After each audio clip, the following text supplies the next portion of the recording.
লিখেছেন, আমার কয়দিন পরে পরীক্ষা, যা পড়ছি সব ভুলে যাচ্ছি, এখন কি করব। আমার বর আমার সাথে এক বিছানায় থাকে না, অনেক বছর হলো। আমাদের শারীরিক সম্পর্ক হয় খুব কদাচিৎ। আমি চাইলেও সে সহজে আসে না, এতে কি তার গুনাহ হয় না? মূল পণ্যের মূল্য নির্দিষ্ট আছে, এর বাইরে ক্রেতাদের অধিক পণ্য কেনায় উৎসাহিত করার জন্য পুরস্কারের ব্যবস্থা রাখা এবং লটারির মাধ্যমে সে পুরস্কার দেওয়াকে বৈধ হবে। ছেলেরা কি রূপার ব্রেসলেট পরিধান করতে পারবে? যে ব্যক্তির প্রতি মাসে 15 থেকে 20 দিন স্বপ্নদোষ হয়, এক্ষেত্রে তার ফরজ গোসল করা লাগে প্রচণ্ড শীতে। এখন তার করণীয় কি? তিনি কি তায়াম্মুম করতে পারেন? প্রথম কথা হলো তিনি ট্রিটমেন্ট করতে পারেন, যাতে করে তার এই দুর্গতি এবং কষ্ট দূর হয়। দ্বিতীয়ত, এই অবস্থায় গিজারের মাধ্যমে কিংবা কোনোভাবে পানি গরম করে কোনোভাবে তিনি যদি গোসল করতে পারেন, তাকে গোসলই করতে হবে। এবং এই যে অনেক বেশি স্বপ্নদোষ হওয়ার কারণে বেশি গোসল করতে হলো, এই জন্য তিনি আল্লাহর কাছে আজর পাবেন, কষ্ট সহ্য করবেন। আর যদি এইভাবে গরম পানিতে গোসল করার কোনো ব্যবস্থাপনা তার নেই এবং এভাবে নিয়মিত গোসল করার ফলে তিনি বড় ধরনের অসুস্থতার মধ্যে যেতে পারেন, এরকম আশঙ্কা হয়, তাহলে ভিন্ন বিষয়। এই জন্য তার পুরো পরিস্থিতিকে কোনো আলেমের সাথে সাক্ষাৎ করে জানিয়ে তারপর উত্তর দিতে পারলে ভালো হয়। শাহিন পাটোয়ারি লিখেছেন, অবিবাহিত সন্তান থাকা অবস্থায় মা বাবা কি হজ বা ওমরা করতে পারেন? অনেকে বলেন সন্তানের বিবাহ না হলে বাবা মার হজ কবুল হয় না, এটা কতটুকু সঠিক? আমি বিবাহিত, কিন্তু আমার মা বাবাকে ওমরা বা হজ করাতে চায়, এক্ষেত্রে তাদের হজ আল্লাহর কাছে কবুল হবে কিনা? শাহিন পাটোয়ারি, আপনার প্রশ্ন উত্তর হলো, বাবা মার হজ ওমরার জন্য সন্তানকে বিয়ে দেওয়া মোটেও পূর্ব শর্ত নয়। এটি আমাদের দেশে সাধারণ মানুষের লোকমুখে প্রচলিত একটি কথা মাত্র। আসলে কোন সন্তানের কখন বিয়ে হবে না হবে, আদৌ হবে কিনা, আল্লাহ তাআলা ভালো জানেন। তো কোনো সন্তানের বিয়ের উপরে বাবা বা মায়ের হজ কখনো ডিপেন্ডেন্ট থাকতে পারে না, নির্ভরশীল থাকতে পারে না। এমনকি সন্তান যদি একাধিক থাকে এবং তারা যদি ছোট থাকে, তাহলে সেক্ষেত্রে একই কথা প্রযোজ্য হবে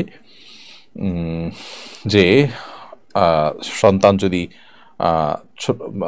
আজীবন তারা যদি অবিবাহিত থাকেন, তাহলে কি বাবা মাকে হজে যাবেন না? হতে পারে যে ছোট হোক বড় হোক সন্তান বিয়ে করছেন না বা বিয়ে হচ্ছে না কোনো কারণে, তো সন্তানের বিয়ের জন্য কি বাবা মার হজ ঝুলে থাকবে? উত্তর হলো না। হজের সাথে আসলে সম্পর্ক হলো আর্থিক সঙ্গতির। কারো আর্থিক সঙ্গতি আছে, তিনি হজ করবেন, আর্থিক সঙ্গতি নেই, তারপরে হজ ফরজ হবে না।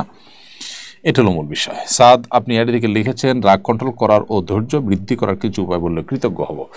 রাগকে নিয়ন্ত্রণ করবার জন্য অবস্থার পরিবর্তন করা, যে অবস্থা রাগ আসছে সে অবস্থা চেঞ্জ করে ফেলা, কোথাও রাগ আসছে সেখান থেকে চলে যাওয়া, দাঁড়ানো থেকে বসে যাওয়া, বসে থেকে শুয়ে যাওয়া, এই জিনিসগুলো মানুষের রাগ কন্ট্রোল করতে সহায়ক ভূমিকা রাখে। দ্বিতীয়ত, অজু করলে, পবিত্রতা অর্জন করলেও আল্লাহ তাআলা তার রাগকে কমিয়ে দেন। তৃতীয়ত, আউযুবিল্লাহি মিনাশ শাইতানির রাজিম পাঠ করলে আল্লাহ তাআলা রাগ প্রশমিত করে দেন। সেই সাথে ধৈর্য ধারণ করবার জন্য ধৈর্যশীল মানুষদের সোহবত, সান্নিধ্য, তাদের সাথে উঠা বসা করা, এটা অনেক সময় ব্যক্তির মধ্যে ধৈর্য সৃষ্টি করতে সহায়ক ভূমিকা রাখে। এমডি সাজ্জাম হোসেন আপনি লিখেছেন, মাদ্রাসায় পড়াশোনার ক্ষেত্রে অনেক সময় দেখা যায় মাদ্রাসা বন্ধ থাকে পরীক্ষার পর, ঈদের পর, কিন্তু বেতন ঠিকই পুরো মাসে দিতে হয়। ছাত্রদের না পড়ে বেতন নেওয়া কি বৈধ হবে কিনা? এটি নির্ভর করে আসলে চুক্তির উপরে। শিক্ষা প্রতিষ্ঠানের সাথে শিক্ষকের যদি এরকম চুক্তি থাকে যে তুমি আমাকে প্রতি মাসে 12 মাসের টাকা দিবা, আমি এই পরিমাণ অল্প ডিউটি করব, এটা যদি এগ্রি হন তাহলে সেক্ষেত্রে তাই। আর যদি সেরকম কিছু না হয়, বরং এমন চুক্তি হয় যে আপনি পড়াশোনার সময়টাতে শুধু বেতন পাবেন, আর যখন পড়াশোনা থাকবে না, বন্ধ থাকবে, এটা বেতন পাবেন না, এরকম যদি চুক্তি থাকে তাহলে তাই। এই জন্য এই বিষয়টি নির্ভর করে উভয় পক্ষের পরস্পরের মধ্যে কি চুক্তি হয়েছে তার উপরে। তবে যদি চুক্তি হয়ে থাকে যে আপনি মাসে 1 দিন ক্লাস করান আর 10 দিন করান কিংবা না করান, বেতন আপনি ঠিকই পাবেন, এই মর্মে দুপক্ষ চুক্তি করে থাকে, তাহলে সেক্ষেত্রে এই টাকা নেওয়া তার জন্য জায়েজ হবে। রওনক হাসান সজীব লিখেছেন, আমি পশু চিকিৎসা করি, শরীরে গোবর এবং গরুর প্রস্রাবের ছিটা অল্প লাগলে পাক কীভাবে হওয়া যাবে? রওনক হাসান সজীব, আপনার প্রশ্ন উত্তর হলো, গরুর গোবর এবং গরুর পেশাবের ছিটা যদি লাগে তাহলে সেক্ষেত্রে সেটা অবশ্যই নাপাক।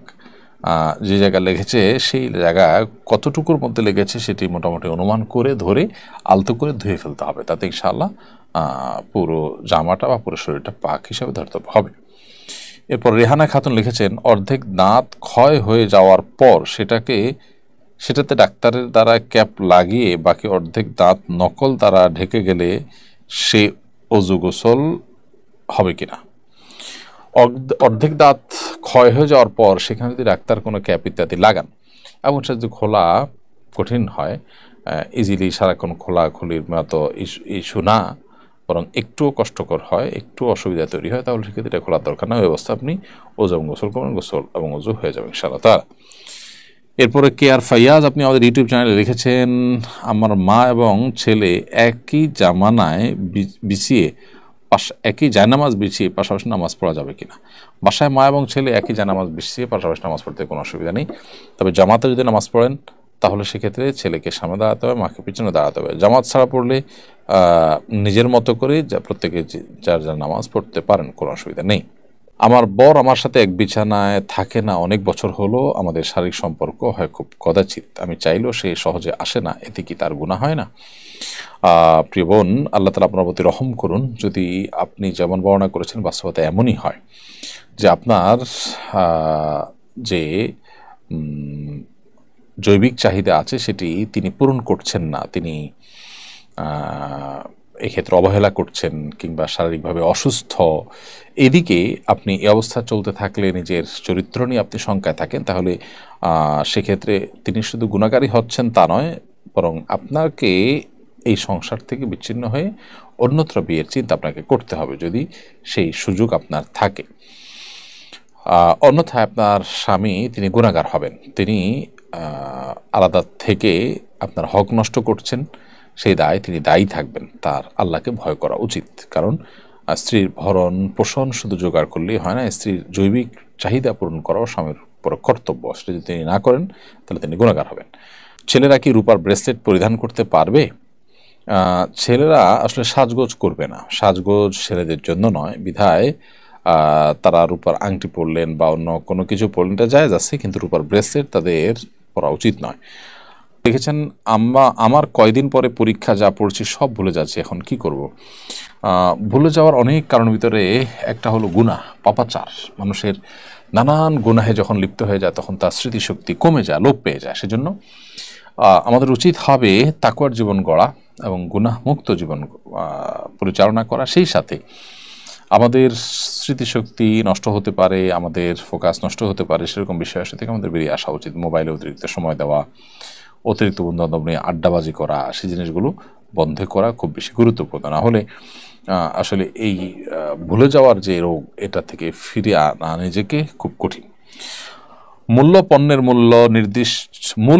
মূল্য নির্দিষ্ট আছে, এর বাইরে ক্রেতাদের অধিক পণ্য কেনায় উৎসাহিত করার জন্য পুরস্কারের ব্যবস্থা রাখা এবং লটারির মাধ্যমে সেই পুরস্কার দেওয়াকে বৈধ হবে। হ্যাঁ, হতে পারে। আপনি পণ্য কিনেছেন, কিন্তু কিনতে যারা আসছেন তাদেরকে কুপন দিয়ে সেখানে লটারি করেছেন, করে কিছু মানুষকে পুরস্কার দিয়েছেন, এটা নাজায়েজ কোনো বিষয় নয় ইনশাআল্লাহ তাআলা। ভিকে রবিউল, আপনি আমাদের ইউটিউব চ্যানেলে লিখেছেন